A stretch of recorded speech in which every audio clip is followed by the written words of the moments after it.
Hello, everybody. Welcome to today's webinar on circular economy policies for a just transition. This is the penultimate webinar in our Resource Futures series for the year, which started back in December. Today, obviously, is the policy focus one. So yeah, circular economy policies for a just transition. We have one more coming up next month, which is powering ESG strategies with circularity. That's going to be taking place on Tuesday, the 24th of June at 1 o'clock. And tickets are available for that on our Eventbrite and also on our LinkedIn page if you go and have a look there. For those of you who might not have come across Resource Futures before, we're a group of multi-talented experts that work across a lot of different areas, including data, community projects, and also consultancy, with a common goal of bringing about a world where we give more than we take and rebalancing everybody's relationship with resources. And we work with governments, businesses, NGOs, non-profits, and community groups. So across a wide range of different types of organizations, different types of people, all concerned about how we can make the best use of our material resources. So today's panel, very excited with this one, and we've got 5 brilliant speakers for you today, some from Resource Futures, some from elsewhere. So we have Holly Owens, who I'm just bringing on screen now, who is one of our consultants here at Resource Futures, as well as Archana Pisharody, who is our senior consultant in policy. We have Gemma Scott, an independent consultant who's been doing a lot of work with the GLA and ReLondon and many other wonderful organisations. And we have John Berry, who is the Marine Litter Development Officer at the Scottish Islands Federation, which I'm not going to try and say 5 times fast because it's a bit of a mouthful. And finally, last but not least, we have Carla Worth, who is the policy lead at Common Seas. Thank you for joining us today, everyone. I really appreciate having you here today for what should be a really fascinating conversation. Just before we get started, I'll bring you all on screen so everyone can see a bit better. I want to start with a short introduction to each of you guys on the panel today. And I'm going to be asking you kind of a quick kind of introductory question about just transition. Before we get going, I should probably also introduce myself. I'm Ben McCabe. I am the marketing manager at Resource Futures. So my question to the panel to get started is, what do we mean by just transition, and what does it mean in the context of your work? And let's start with Holly. Yeah, hi everyone. It's great to be here on this panel. I'm really excited. So I'm, as Ben said, a consultant at Resource Futures. I'm based in the Scottish office. So recently I've done some work on urban recycling up in Scotland, but on more widely, we do work across the UK at these kind of local levels. And yeah, related to the just transition, I think that this is like a really important thing that I'm really interested in. And in relation to the work that we've been doing, I think in an urban context, it's really interesting to kind of consider, because urban areas have a really high population. So they are areas of like big challenge in terms of sustainability. So they're areas where there's a lot of waste, consumption, emissions. So in terms of targeting things related to sustainability, achieving recycling targets and kind of carbon aims, they're really important to target, and there's a lot of opportunity there. I think I was even told that, you know, if you wanted to improve Scotland's national recycling rates, you could just focus on Glasgow, because they have low recycling rates and a high population. But obviously, when you're thinking about a just transition, that wouldn't really be the best approach, because the benefits of the transition needs to be, you know, shared equally across communities. So yeah, even though I've done a lot of work focused on like urban areas, I'm really interested in the conversations today, kind of looking more widely at how that transition is done across the board.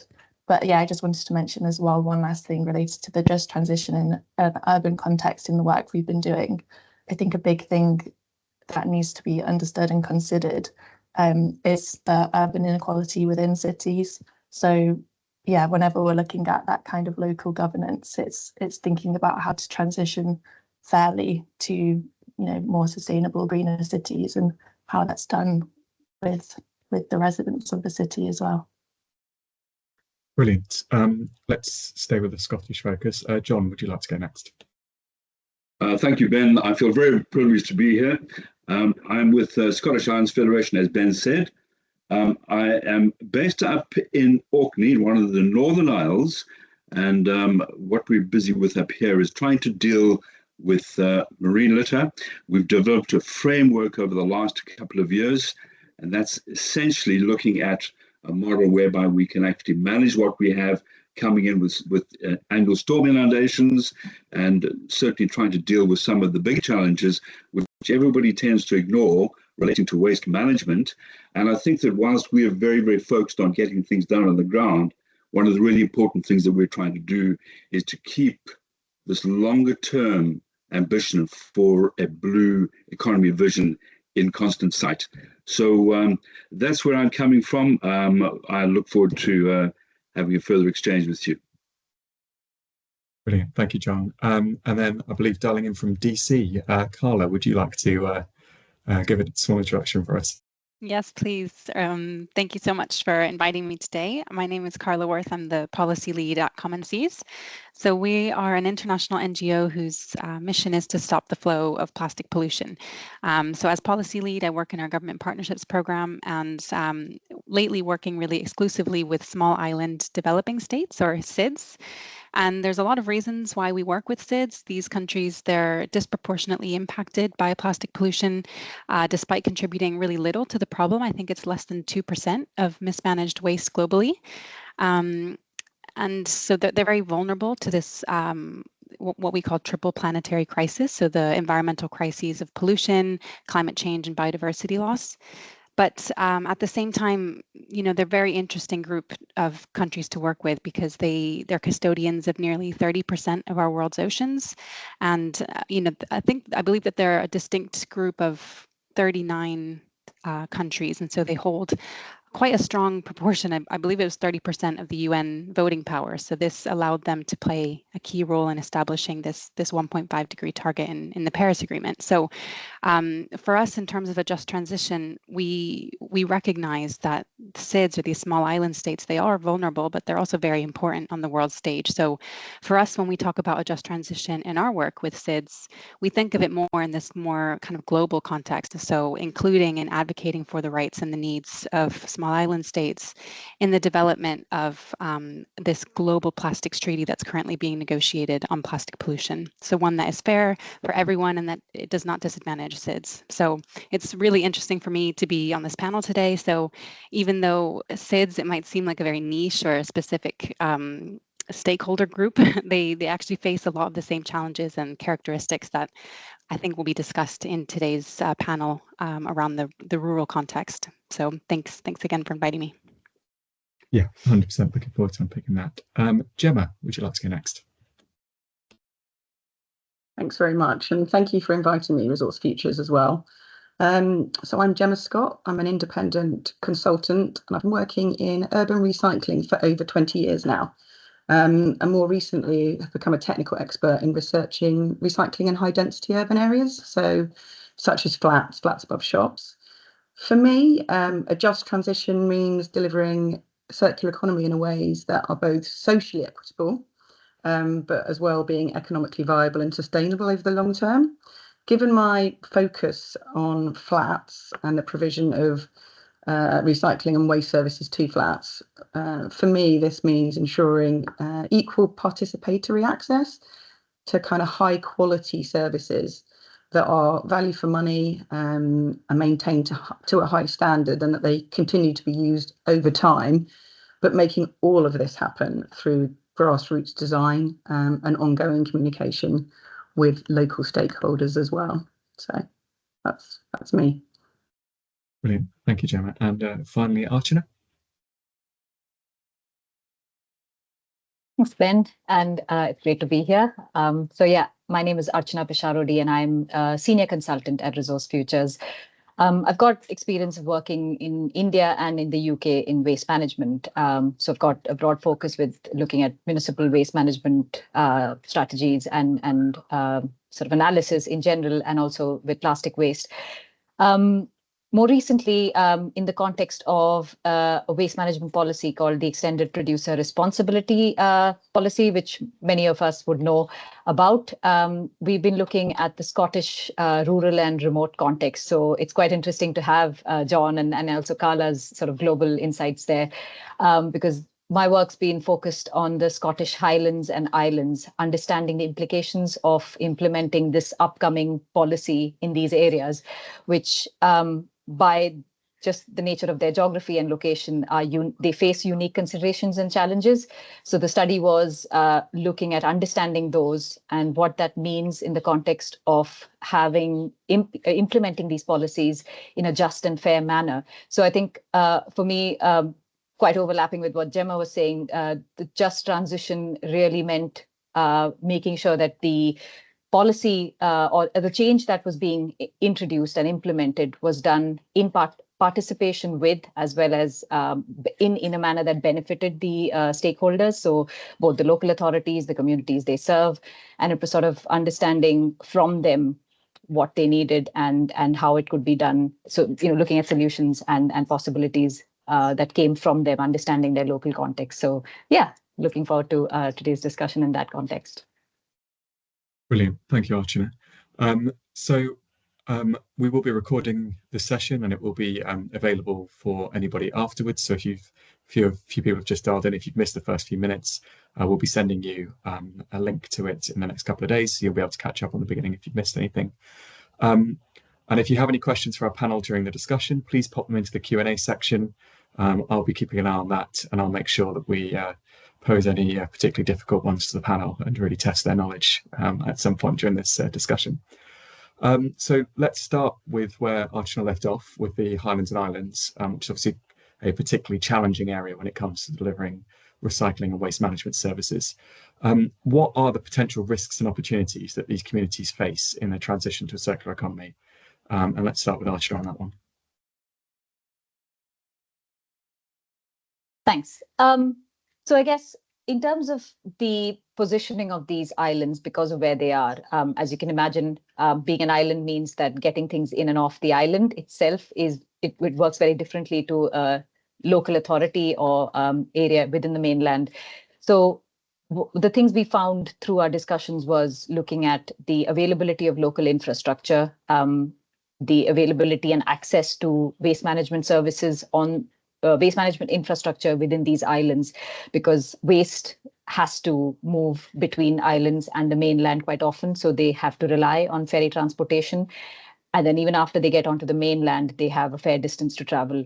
But touching on the point around remoteness as well, these are some of the most northern areas of the country, which by that definition, they face extreme weather challenges, which affect how the services would be delivered, as well as having very small populations over very large land area spread, has its own kind of unique considerations around presenting and providing the base services. So some of these challenges they try and manage as well as they can within their, with the way that they design these services. But the things that they can't control are market dynamics around, the value that they get for the recycling they collect, and the competing demands on the ferry services due to tourism, for example, in the high season.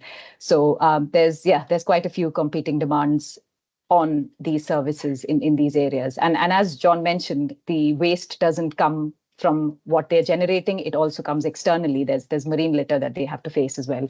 So those were the risks. And in terms of opportunities, again, I think we basically wanted to understand these islands are known to be resourceful, and they know how to be resilient. They've kind of learned how to manage their own materials sustainably over so many years. So it's kind of leveraging those skills, the local skills and the local industries, and how they can symbiotically work with the changing landscape around how material is consumed and how waste is generated.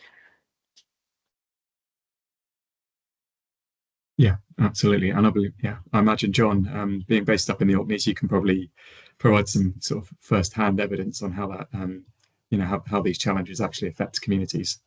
Absolutely, Ben. I think that probably what's quite important is if I just give a quick picture, sketch a quick picture of what we've actually got up here. So, whilst we do have this long-term vision, I think that the immediate issues that we're dealing with on the ground, typically we actually have these fairly substantial storms every winter. So Orkney is 20 islands, 20 inhabited islands anyway, of which we've a small population of, call it 22,000. And really, further up in the Northern Isles, we're actually substantially cut off from the mainland. And when it comes to the seasonal flood of litter that comes through, okay, the only way that we can deal with this is by actually getting communities involved. And I think that the framework that we put together is essentially putting an enabling team together with a toolkit and doing three things on the ground. One is doing surveys, doing seasonal cleans, fairly substantial as well. We do a bag the buck, which involves the community down here in Orkney.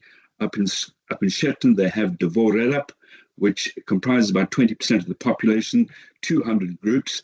And really what that comes down to is community cleans.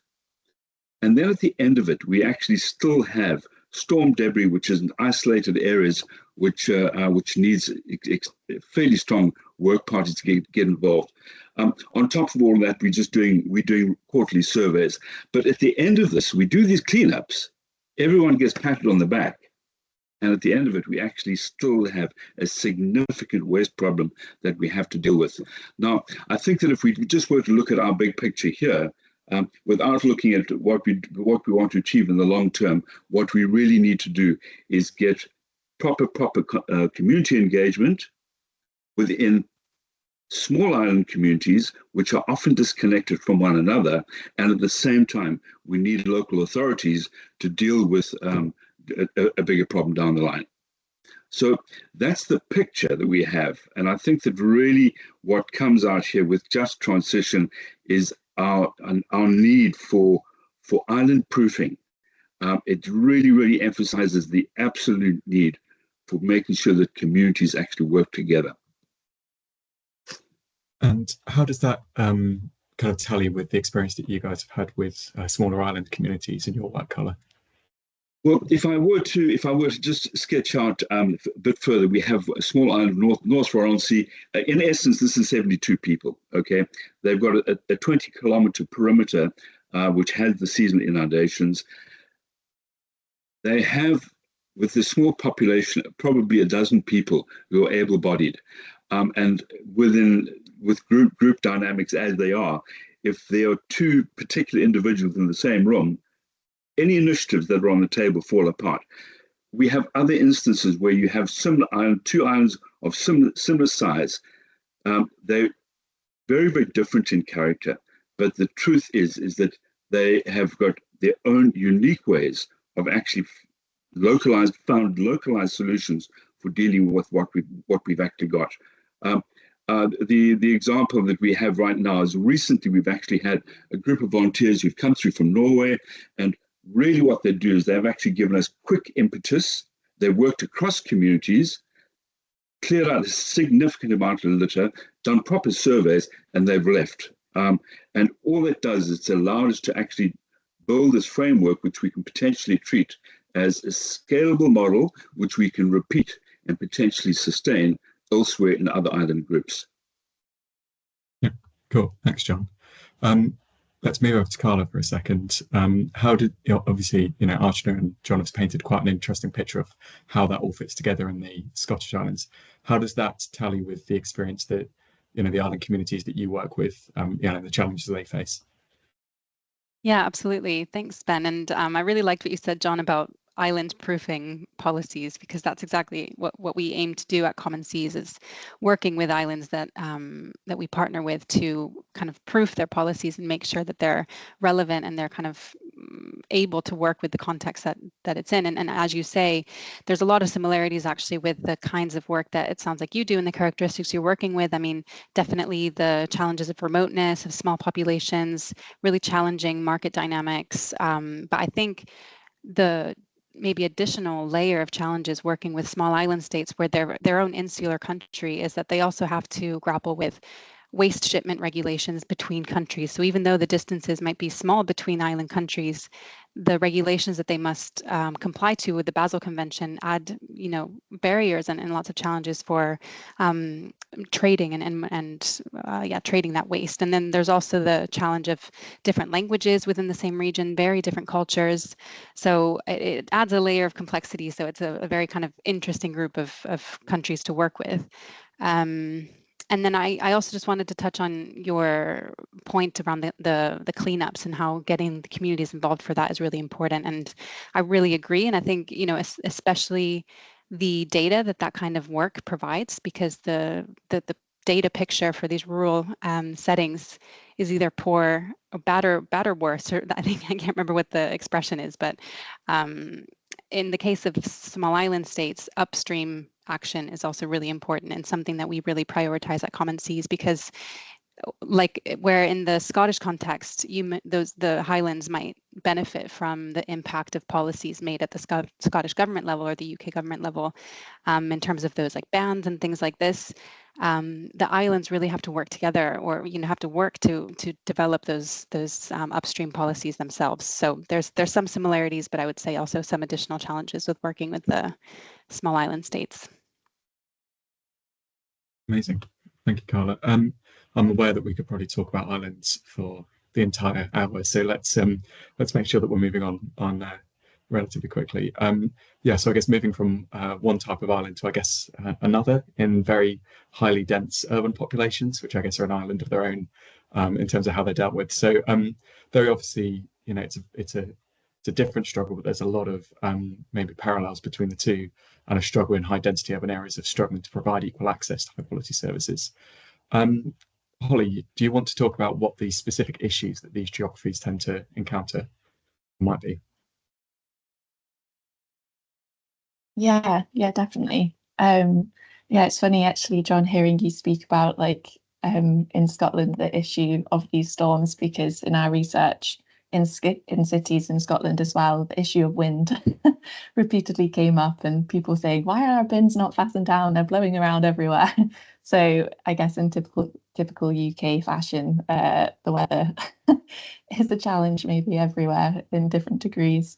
But yeah, I think for urban areas, there's definitely some unique challenges. And again, what Archana was saying about, in rural spaces, the fact that populations are spread out over space and how services need to be designed for that. It's obviously the opposite way round for cities. And there's definitely challenges with the built environment for that, which I think Gemma will probably speak a bit more on. I should say as well that Gemma and I have worked together on that research in Scotland. So I'm sure we'll probably go back and forth on some of the findings there. But yeah, some I think key as well to urban areas, the fact that they've got very transient populations in comparison to rural areas, people moving around for work, education, and so on. It can lead to kind of lower levels of knowledge about the local recycling services and how to engage. As I touched on already, like the inequality in urban areas as well. You can have low levels of motivation. And what our research as well in urban areas really focused on were communal bins, so shared bin areas, where in houses you can have your own bins and you're responsible for them. A lot of flats, you'll have communal bins, so shared ones with your neighbours. And there's lots of challenges that arise from that, because it just takes one of your neighbours to be using the bin incorrectly, and that impacts the collective, I suppose. And that can lead to kind of lower levels of responsibility as well. And all of this, like we know, in terms of like factors that influence recycling, can lead to lower engagement levels. And that's kind of seen, this is why we were doing research in urban areas, is that yeah, there's such like for communal bins in particular, they historically have lower levels of recycling rates. And I think as well, from the research we were doing with local authorities and residents and stuff, like not only was this lower recycling rates, but there were other bad practices kind of involved. So a lot of instances of like fly tipping, vandalism, things that could lead to pests, and all of this impacts the quality of the environment and I guess the safety and hygiene of areas that people live in. And it was, I guess, a bit of like, it's probably a trend internationally that these kind of poorer recycling participation as well tends to happen in areas that face higher levels of deprivation. So again, linked to like a just transition, I think in an urban context, these challenges, it's really important to address them and think about how to improve the quality and maintenance of these services in these areas. I'm sure that Gemma can kind of expand on that because I know she's done a lot of work in this area. Yeah, thanks, Holly. And I was just kind of thinking back to what John was saying as well. I think there's for the islands, there's a kind of real challenge of natural geography. And I think for urban areas, that challenge is kind of more built environment geography. So I think the way that urban spaces really have grown and grown over time and have been designed really impacts on how easy it is for residents to access the services as well. And I think those different spaces and the way that the cities have grown make it quite difficult to have kind of standardized spaces and therefore standardized services in place very often. I mean, just a few examples, if you think about flats, kind of low, medium, high-rise flats, you've got space constraints kind of externally for communal facilities as well as internally in terms of storage for waste and recycling within people's homes. And then when it comes to flats above shops, there's a kind of another level of complexity in that kind of high street pavements have got a huge competition for space from a whole variety of different users there, right through to kind of conservation areas, houses with no frontage, which kind of enter straight onto the street where you've got no storage capacity. So there's a whole raft of physical reasons as well, as built environment reasons as well, which is has similar challenges, I guess, in some ways to those that you were chatting about, John. It's just that we have made them that way.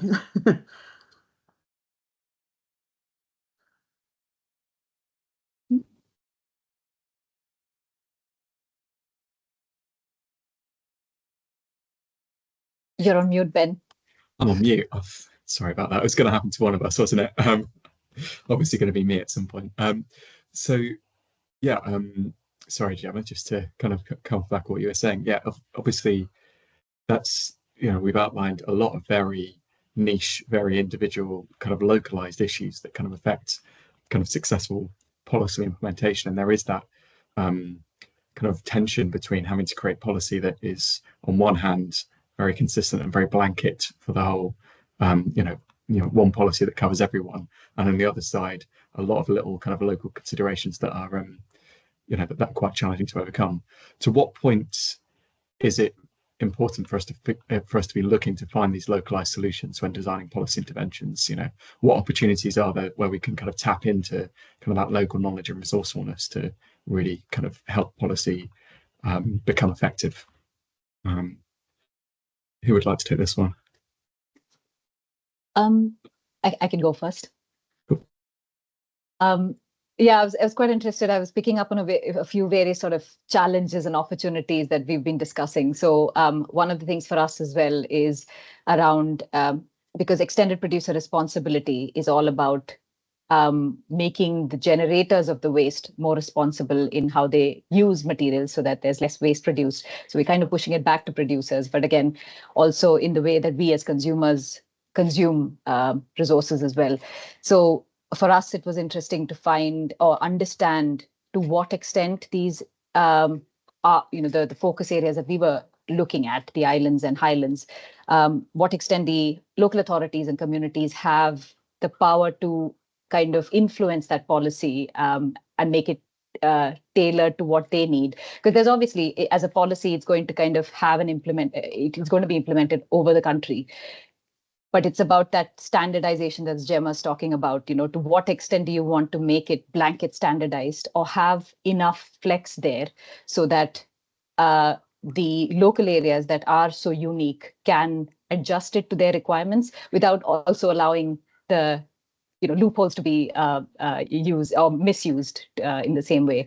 And then picking up on Carla's point around waste shipment. So here we're talking about international regulation, which was designed to prevent illegal trade of plastic waste and things. So again, it's about how you can juxtapose localization by leveraging local knowledge. There's generational knowledge around repair and reuse in some of these areas because they've been living isolated for so long. So it's kind of bringing that back, and then also looking at innovations through international best practice. What's happening elsewhere, and how can you kind of marry the two and find or tailor and customize a solution to the local context in some of these areas. I think that's quite interesting from the perspective of the work that we did.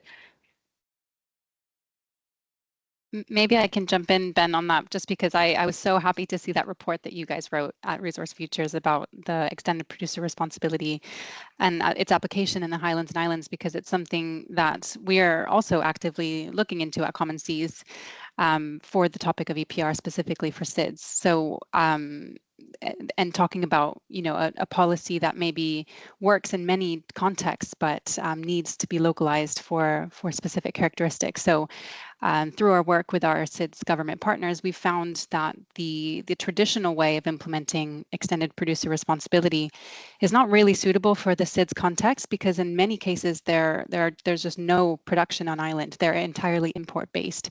And so it's difficult for these traditional, more producer fees in this traditional sense to finance the system.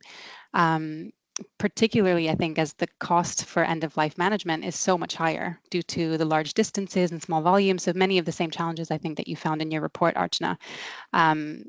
So we're looking into how to tailor this. So we're wondering, and we're investigating whether taking a regional approach might help to accomplish the original aims of extended producer responsibility for islands. So really embodying this producer pays principle in the context where there are no producers on the island. So in a way that is suited to the needs and also the circumstances of SIDS. So what we're looking into is whether a regional approach could tackle producers more at this regional distribution level at the top end, and then at the bottom end, the end of life stage, helping to open up channels of communication between islands to help aggregate some of this waste. So we're working together with an expert group of advisors and collaborators that are helping us to steer this work.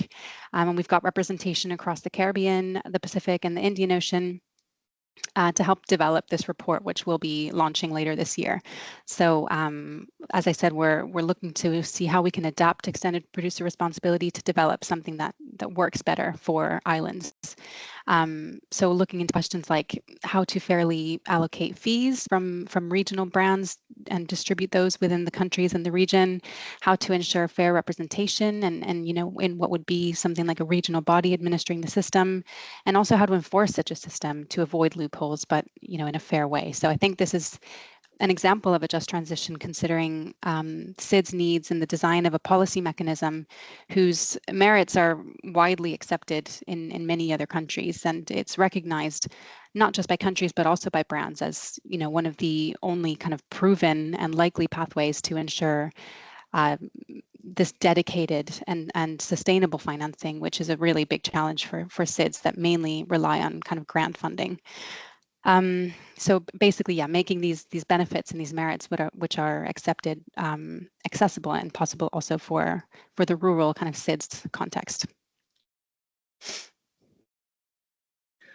Ben, I wonder if I can jump in there. Carla, I really appreciate what you're saying, and I understand that it throws up a bigger challenge as well, because if, for example, I were to use the words EPR when speaking to a local fisherman, or talk about operationalizing the blue economy vision, he's going to think I've come from a different planet. So we have to deal with policy at one end, but at this other end of the scale, when we have the seasonal issues, you actually have there's a real sense of urgency when you have spring arrive and you have to deal with the issue. So I think that part of the solution when it comes to localized solutions is really trying to build some sort of social license when you're actually engaging with communities, because we do have on the islands, whilst we have very, very similar economies, what we tend to do is we find easy targets. For example, when it comes to waste management, we target the local authority because they're not doing their job properly. Or when we look at marine litter, we target the local fishing sector or aquaculture because they're responsible. The truth is they're not. And by framing them as the part of the solution, suddenly you change gear, you transform things so that you can actually get better engagement and start moving towards the sort of the longer term and the bigger ambitions that we're trying to achieve, and thereby satisfy policy as well.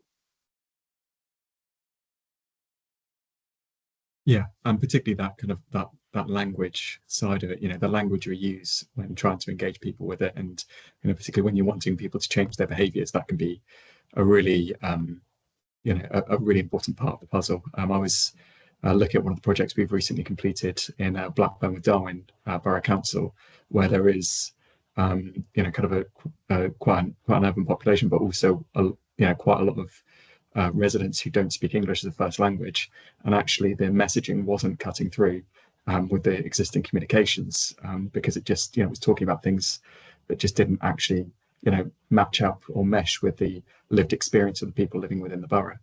I imagine that's something that yourself, Chevron Holly, have come across in your work on kind of urban scenarios as well.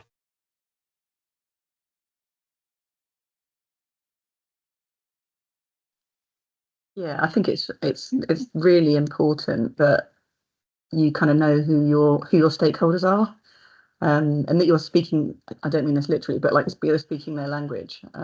So much of that is just making sure that you know who they are, which might sound really straightforward, but isn't.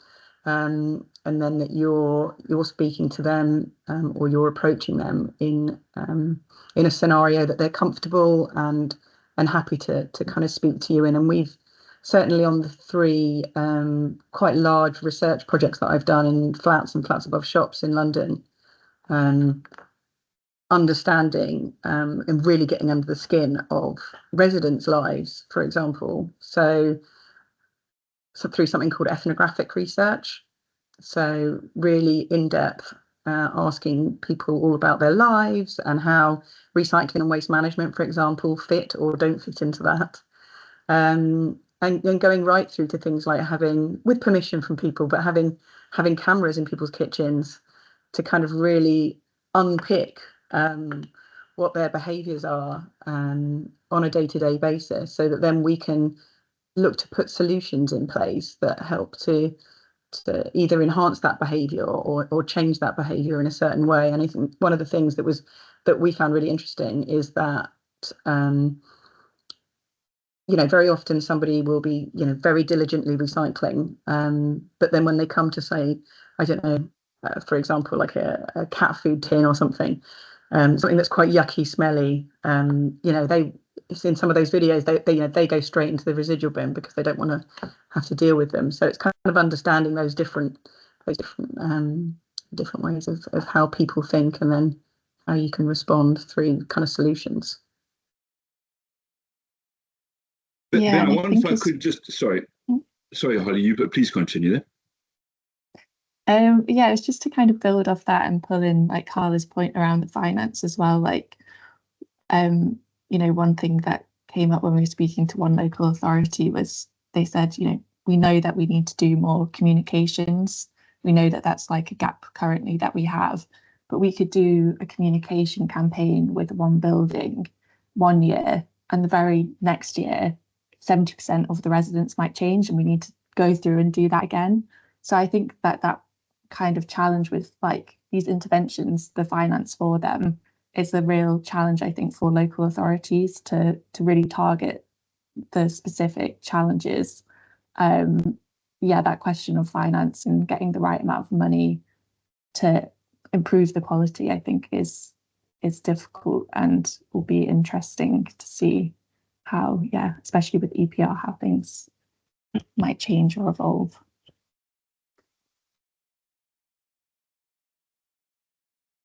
Sorry, I was. Thanks, Holly. I was just going to try and build on what Gemma was saying, and I think that if once again, if we just try and isolate the problems that we have, if we look at waste management and circular economy on the one hand, and really the need to get communities to really engage. And Holly, I understand what you're saying about very transient demographics or people who will be here one year but not the next. If you take islands, for example, I think that we've got generations upon generations in some of the islands. In others, you actually have a fairly significant percentage of insiders or outsiders who've come in and changed dynamics quite a bit.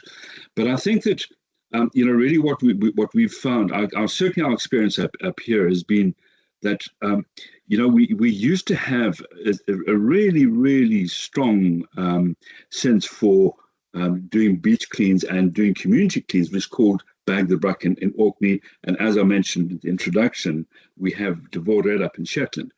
Okay, and so Shetland has really taken ownership of the litter, which doesn't actually belong to them. It's come from foreign sources, but they do get down and they deal with it. The thing is that in both cases, you actually have to get the communities to work. And so somehow there has to be this transformation. So, for example, here we had COVID, the COVID cohort in the school, and if we engage with the school, you'll find that typical teenagers, it's pretty uncool picking up any litter. But the truth is that by getting I think what happened with post-COVID was that we broke links in communities. So we've got development trusts, we've got community councils, and the formal and informal structures associated with schools, churches, and so on and so forth.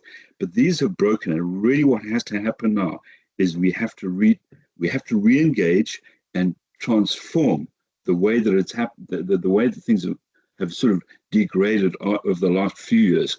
And it's not a whip that needs to come out to say that you guys are not doing your job. The truth is that just a few instances like aquaculture, they put out bins on the beaches. Before you know it, people are putting rubbish into bins.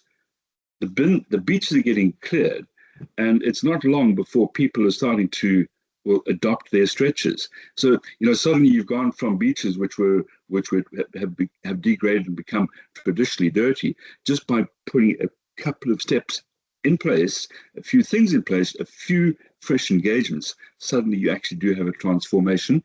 And I'm thinking that at this level, certainly, it's what we're trying to turn on. And I think that that's where that social license comes in. You do have to build that. And really it comes back to, trying to get things done correctly on the ground and still work towards that longer term ambition. And all that is really, I guess, is about, you've got to do it, you've got to scale it, you've got to repeat it, you do have to sustain it. But at the same time, you have to build capacity so that you can actually keep that long-term view in place. I hope that makes sense. Can I jump in with just one quick point there? Do we have time for that, Ben? I think the common thread for me in what we were saying is also about capacity building. And it's not just about coming up with a solution that addresses the problem. It's also about capacity building to understand and define the problem. And I feel like that's a huge part of empowering local communities to understand, for example, the waste that they're generating and the waste that they're dealing with on an ongoing basis.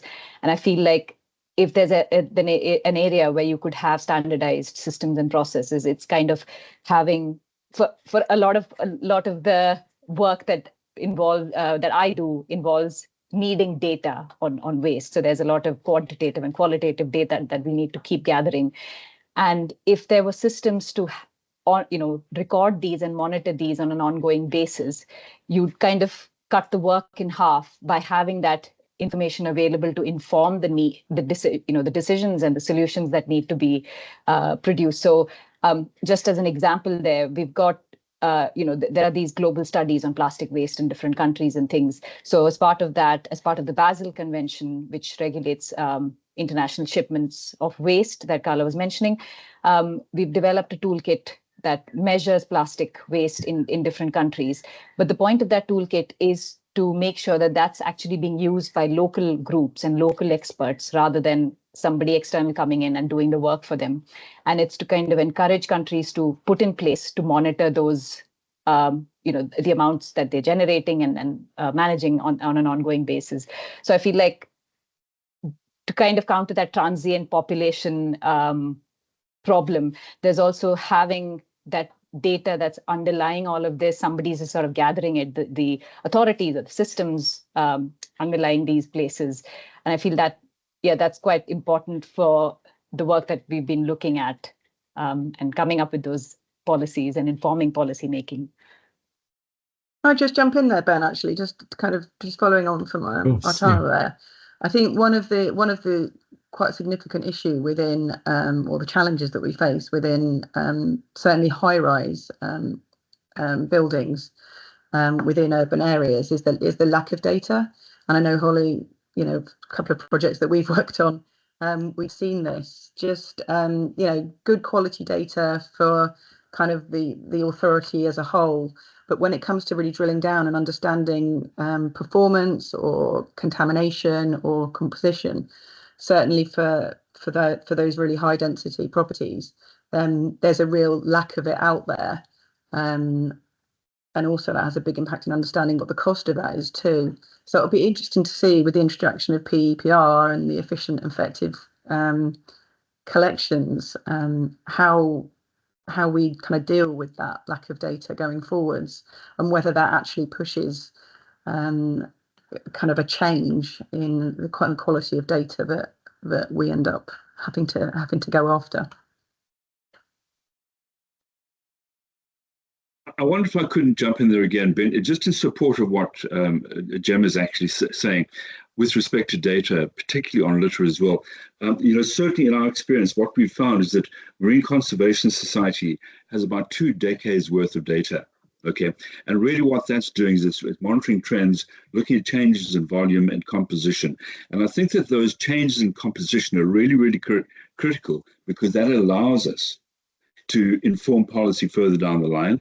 At the same time, typically the work that we're doing with successive beach cleans, what you're doing is you're ensuring that you remove your legacy material, you're recirculating material, and the fresh finds actually allow you, so long as you're tracking it, they actually allow you to inform and certainly to influence good practice. So just to come back to the point about data, it is absolutely critical. It's one of the 3 primary activities that we do on the beaches: seasonal cleans, data collection, and then the work parties with the really bad stuff. Let's put it that way. Yeah, brilliant. Thank you, Carla. Did you want to jump in?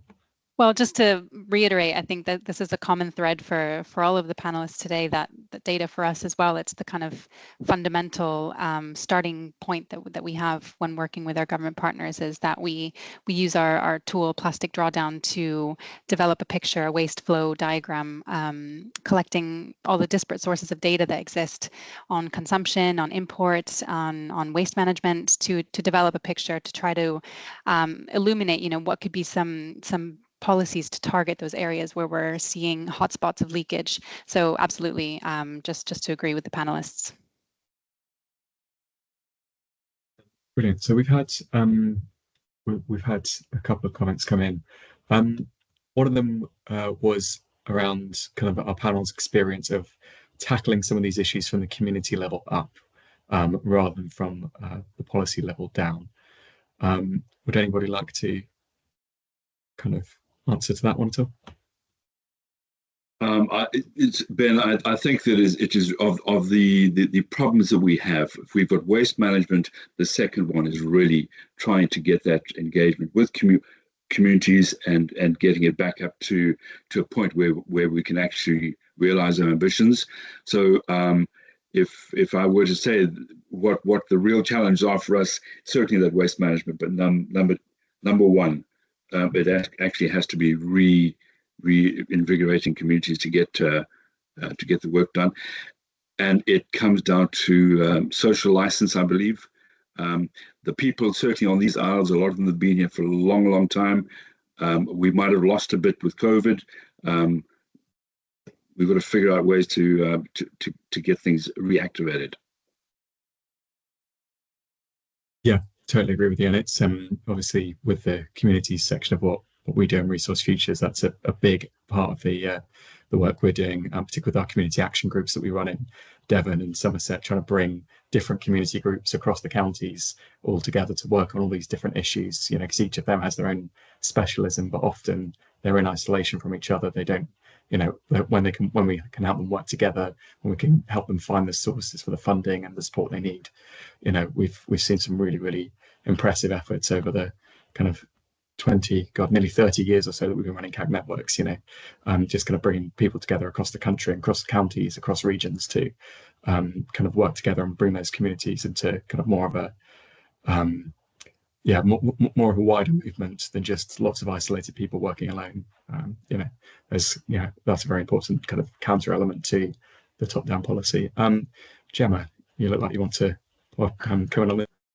Yeah, I think we just need to bear in mind that given every kind of development, so every residential development within urban areas and across the country, they're all different. They all pose different challenges. So unless we start at the bottom and work our way up in terms of the solution, it's never going to be successful. So I think having really good, strong policy kind of regionally or nationally is obviously key. And when you look at simpler recycling, obviously that's going to be bringing in a standard set of materials. But ultimately, it's down to those local solutions from those local stakeholders as to how the service is put in place for those kind of standard set of materials, because the solutions will be different in one area to another. And I think unless you take that into account, and that takes time, it takes resource, it takes effort, but those are how you get kind of high performance and and good engagement and successful engagement, kind of long term and sustainably as well. Brilliant. We are almost at the end of our session today, so I'm going to spring one last question on the panel, which they've not prepared for. If we look at kind of just policy making in general, and we've discussed so many of the different kind of issues with kind of applying existing policy coming in, particularly EPR and things like that. How can we start to develop better policy going forwards? We've mentioned a couple of the different elements, but what for each of you is the most important thing we need to be looking at when developing future policies around material resources? How can we, how can we design better policy in the future?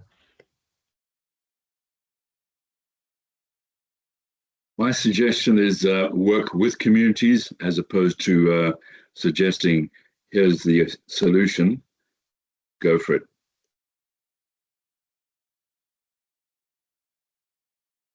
Great. Anybody else? Actually, you go first and then I'll go. Thanks, Holly. I think, in terms of policy design, I think it's about keeping it simple. Sometimes we can over-engineer a solution, and it's in addition to what John was saying, it's working with the community, but also making the objective of the policy easier to achieve rather than, so for example, instead of making, try and make reuse or repair easier than recycling, and keeping the messaging simple and direct. I think that really gets to people quicker than when we have all of these different ideas, which, it comes from a place of innovation, but sometimes we need to kind of manage expectations as well.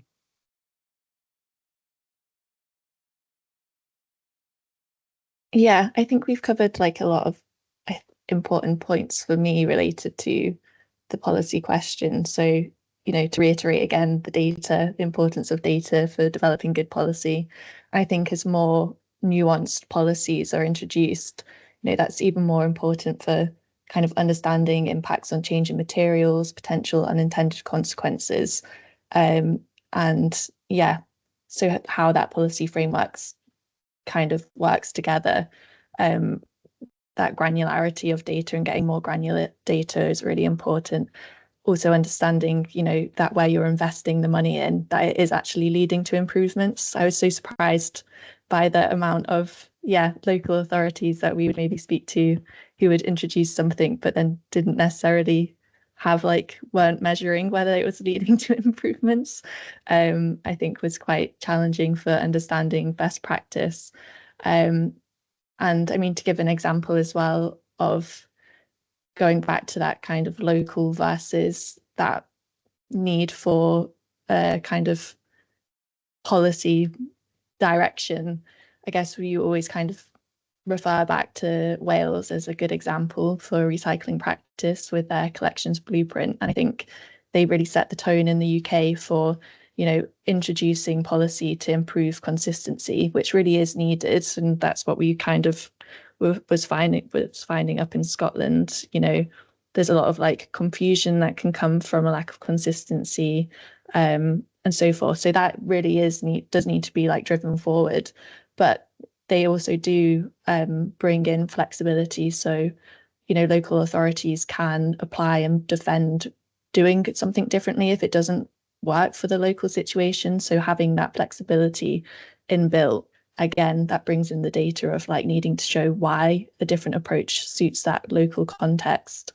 And I think also key to that Welsh kind of success is how they tie in funding. So if you're following best practice, it's easier for local authorities to get funding to kind of deliver that blueprint. So I think, data, funding, and that kind of policy to drive forward ambition, but allowing flexibility in that is like the three things for me, I think, that are quite big. Sorry if that was long. All good, very comprehensive. Gemma, Carla, did you want to add anything to that? Just a couple of things. I think I agree with you, Holly. I think it's keep it simple but allow flexibility. But I think the thing for me that's missing within policy at the minute is kind of a focus on quality of service or quality of delivery, and making sure that you're through policy, you're kind of driving kind of equal participatory access, because that's certainly where we're missing it within kind of flats and flats above shops. You know, yes, we can put in, you know, same service that everyone else receives, you know, the 6 key materials, the food, etc. But it comes down to can the resident engage with that service? Is it of a significant quality that makes sense to the people on the ground? And it's just thinking, how do we build that quality into policy? For me, anyway, certainly my experience. I can round us off. Well, I definitely agree with everything everyone's already said, but maybe just to come back around and loop it back to the theme of today around the just transition. You know, policy making and developing and designing policy, the objective of it is to achieve something better, you know, so take us somewhere that's different and better than the status quo or the business as usual. So that necessarily involves a transition. So bringing people along with you and making sure that that change is going to be lasting. And so I think that for policy making to be effective, it needs to support as much as possible that transition, so a just transition. And I think that the concept of a just transition is starting to lose a little bit of meaning. It's being thrown around a lot as a term that kind of means anything. And so I think it's really important to remember what it means, and the objective to really bring everyone that is going to be impacted by a policy, get them involved in the design of the policy, bring them along that change. And I think that that's exactly how you can get that quality of service, because you're understanding what is needed, what might not work. And it does take time, of course. Consultations of that kind always take time, but I think in order to have the kind of lasting change that we need, it's absolutely critical. So that would be my point. Yeah, 100%. It's that. It's the easy policy is never going to be good policy, is it? It needs to properly take into account everyone. John, you look like you want just to a say last something. one from my side. I think that if you find something working, you need to do it, scale it, repeat it, and as Archana said, build capacity so you can sustain it. Amazing, brilliant. That's 2 o'clock. That seems like a great place to finish off. So thank you very much to John, to Carla, to Gemma, and Archana, and to Holly for being brilliant panelists today. As I said at the top of this, we have been recording this, so I'll be sending this to all participants afterwards, so you can come back and have another watch in your own time. Thank you very much, and hope to see you at our next event in June. Thank you very much, guys. Bye. Thanks.